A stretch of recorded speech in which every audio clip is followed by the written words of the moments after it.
What we want to do is find out what happened to the little girl. Okay. Okay? Mm-hmm. We have your diary. We've read your diary, Mm-hmm. including the last entry. Mm-hmm.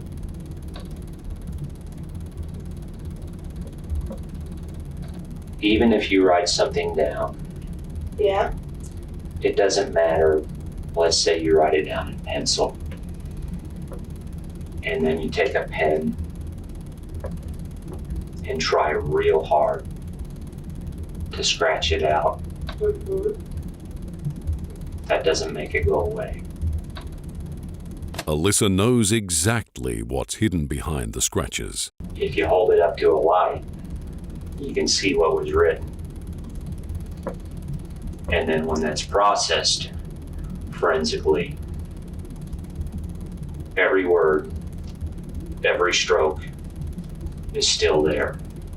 If this was an accident, that's fine. We can deal with that. But I have to know what happened. I have to know what the truth was. I have to know how this happened. And the most important thing is, we have to know where she's at. We have to give this family some closure. Yeah. Oh. You. I can't believe. Grandma? Oh my God.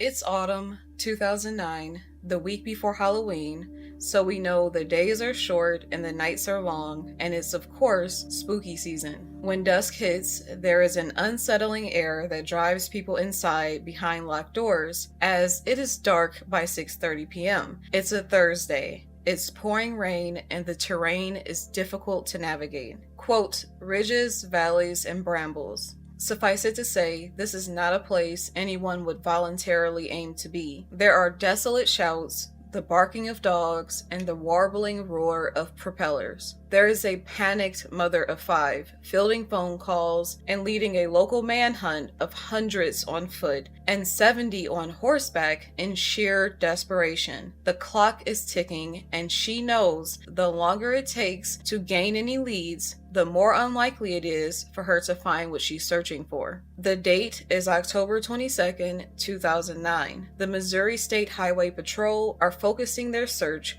on a specific area located deep in the woods of St. Martin, Missouri, behind the home of the frantic mother. They are also searching by helicopter with the help of thermal imaging radar, and the Missouri State Water Patrol is searching nearby ponds with sonar. 9-year-old Elizabeth Olten has been missing since 5 p.m. the day before, which is when her 6-year-old neighbor Emma stopped by not long after she returned home from school and asked her to come down the road to play. Patricia, the mother of Elizabeth Olten, is hesitant as it's getting late and she's preparing dinner, but the 2 adorable girls are begging her to go play a mere 4 doors down, so she cannot find it in her heart to deny them. She relents, agreeing to let Elizabeth go play at Emma's place as long as she took along her cell phone, and promised to return home within 1 hour for supper.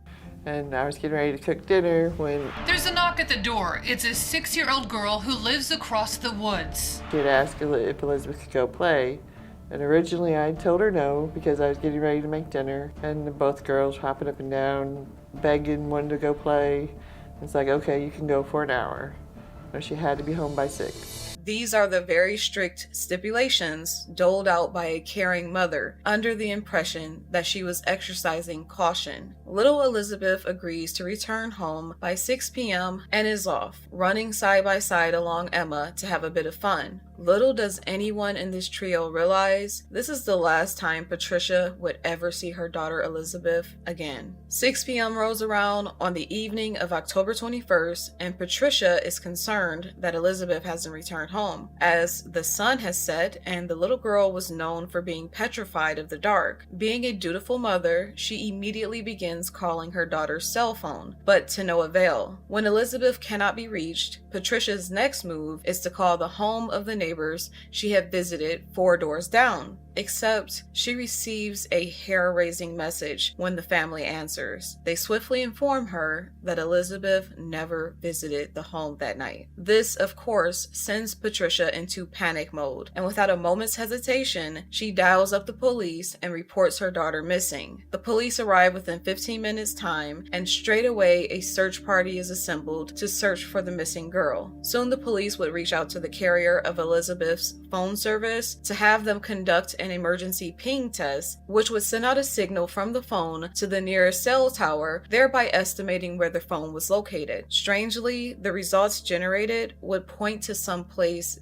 deep in the woods behind the row of homes, which is now pitch black after nightfall. Eventually, hundreds of locals and different authorities, including local law enforcement and the FBI, form a search party and began looking for Elizabeth throughout the neighborhood and in the direction of the phone. This would go on for 2 days to no avail and to mounting panic. The day after Elizabeth went missing from Emma's home, the FBI decided to hone in on Emma's family and question everyone. That's when 6-year-old Emma would admit to her 15-year-old sister Alyssa joining she and Elizabeth while they played. So you have a 6-year-old, a 9-year-old, and now a 15-year-old that entered the scene. And this is the first clue in a series of many that would begin to shed light on what might have taken place that night and lead to Elizabeth's whereabouts. From the moment the investigators met Alyssa Bustamante, they knew something was off about her. They would come to find out that Alyssa was a 15-year-old high school sophomore taken in with her 3 younger siblings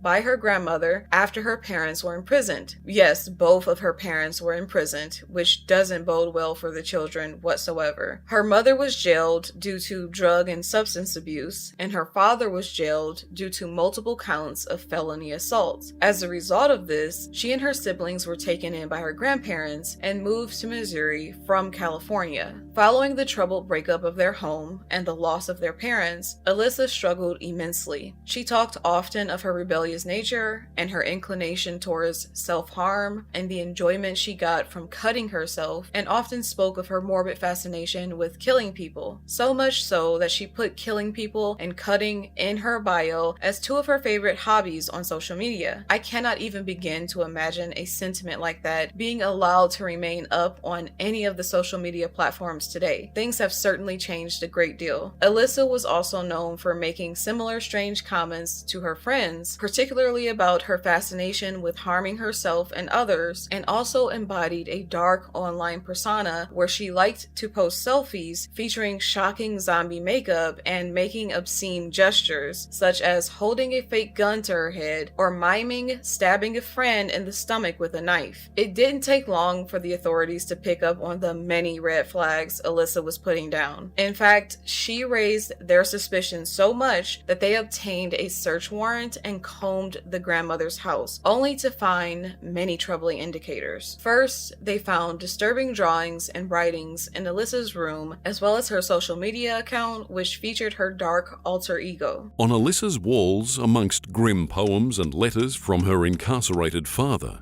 there's a crude sketch of a person covered in red slashes. Beneath case photo censoring, Alyssa labels the figure Emma. They confiscated her journal during the investigation, which would lead to one of the greatest breaks in the case. Following the search of the home, a shallow grave-shaped hole was discovered in the backyard, and after questioning, Alyssa insisted that she simply liked to dig holes. Deeply troubling, right? She also suggested to the FBI and the Missouri State Highway Patrol officials that Elizabeth the little 9-year-old who was missing, had probably been kidnapped and that her abductors deserved to be prosecuted. This was not true, of course. Investigators got her into that suffocating little interrogation room and pressed her. They had discovered damning, undeniable evidence in her journal of what happened to Elizabeth and confronted Alyssa with it. This blew my mind. The tension and awkwardness during this moment in this interrogation just had me on the edge of my seat and also had me biting my nails. So eventually, after confronting Alyssa with the page from her journal and amid the wailing sobs of her poor grandmother, she finally came clean.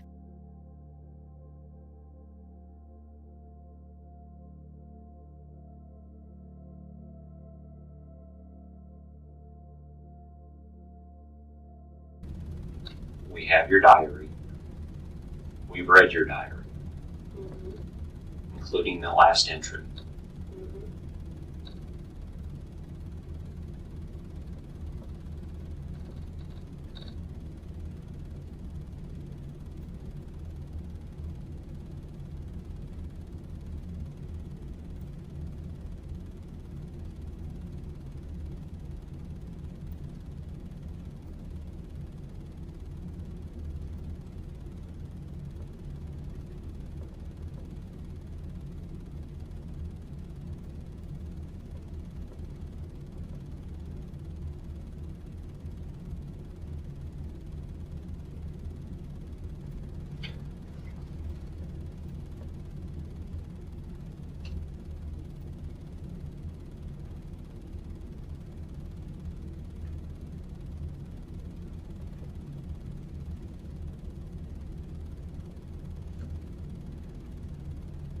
We both know what we're talking about here.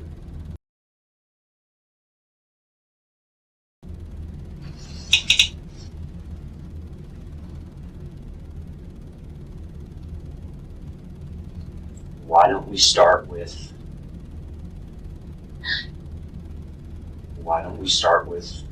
what happened?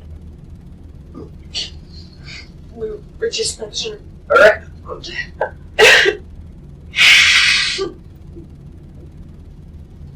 And she fell. She died.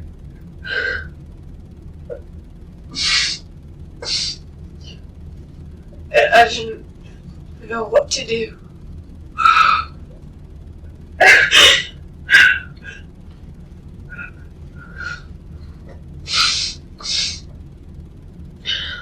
When did you dig the hole? You dug it ahead of time, didn't you? I dug that hole on Wednesday. How did she die? 9-year-old girls don't just die. We were messing around.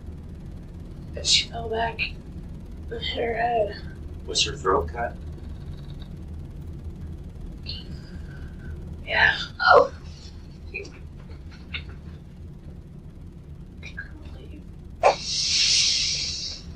Grandma? Oh my God.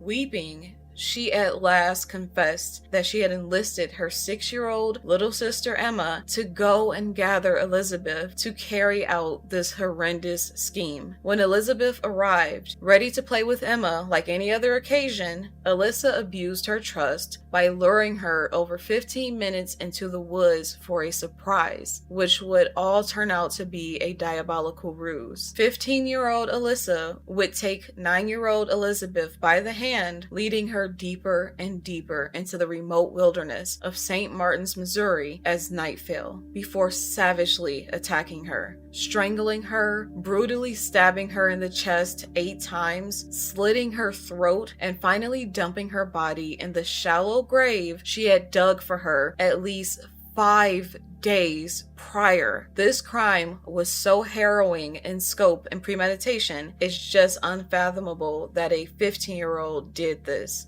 Authorities say it was in a wooded area where Alyssa Bustamante dug 2 holes in the ground to be used as a grave. Now, this 15-year-old has been indicted on adult charges of first-degree murder and armed criminal action. Prosecutors say Bustamante spent a week plotting the right time for a murder, eventually strangling her 9-year-old neighbor, Elizabeth Olten, cutting the girl's throat, and then stabbing her.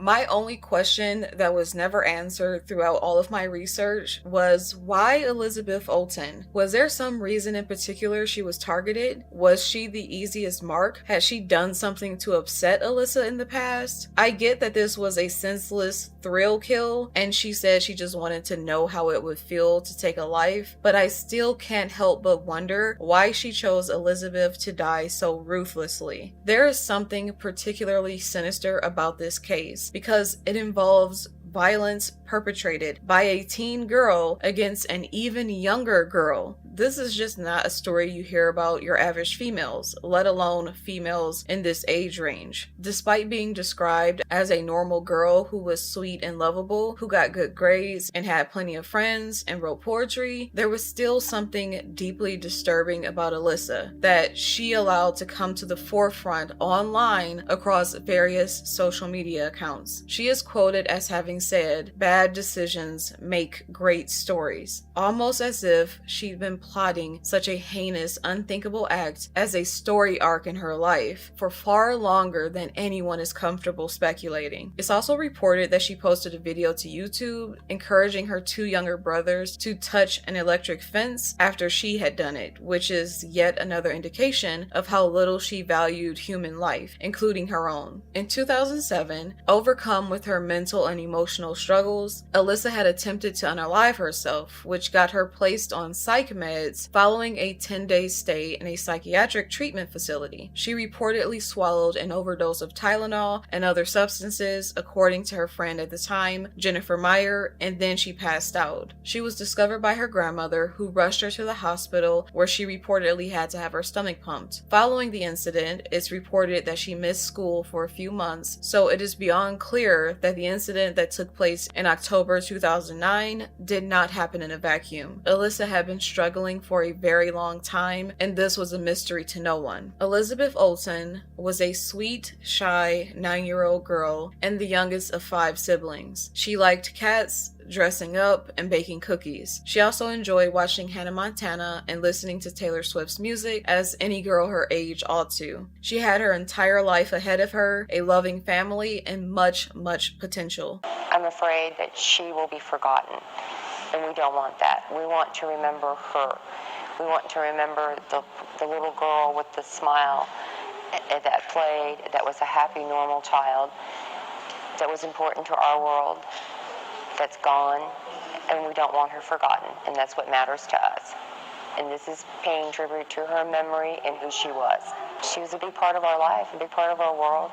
She was an innocent, beautiful child. She was taken from us. Her life was so brief, but has touched so many. I believe this is what Alyssa was jealous of, Elizabeth's normalcy and her sweetness and her innocence, since Alyssa had come from such a broken home and didn't have good parents, and in many ways had lost her innocence, which gave way to such dark, unspeakable machinations. I believe envy drove this crime just as much as the thrill factor, since Alyssa admitted to authorities she just wanted to know what it was like to off someone. So following her confession, Alyssa was immediately arrested and charged with first-degree murder because the premeditation could not be denied. A horrifying journal entry discovered by detectives would detail the euphoria Alyssa felt after murdering Elizabeth. It was later blotted out with blue ink by Alyssa to try to conceal the entry, but a handwriting expert was able to see through it with the help of a blue light, and the message contained therein was chilling. The sergeant is handed Alyssa's diary. The last entry of the diary, which was the day that Elizabeth went missing, was completely scratched out. But this cop is determined to bring darkness into light. Using backlighting, we could make out 2 words. Slit and throat. I just effing killed someone. I strangled them and slit their throat and stabbed them. Now they are dead. I don't know how to feel at the moment. It was amazing. As soon as you get over the, oh my god, I can't do this feeling, it's pretty enjoyable. I'm kind of nervous and shaky though right now. Okay, I gotta go to church now. LOL. For context, Alyssa was a member of the Church of Jesus Christ of Latter-day Saints and was involved in many youth activities on a regular basis. The irony of her attending church after what she'd done is almost too sinister to stomach, as is her cutting LOL following the ludicrous statement. After being confronted with her graphic diary entry, Alyssa confessed to everything she had done and even admitted she sent her 6-year-old half-sister Emma over to collect Elizabeth to carry out her plan. She then took the hand of Elizabeth and sent her sister Emma home, luring the 9-year-old 15 minutes into the forest at dusk, promising to show her something cool when they got there. Little did anyone know, Alyssa was armed with a kitchen knife and was leading her prey towards a crude grave. This is so heart-wrenching. During the trial,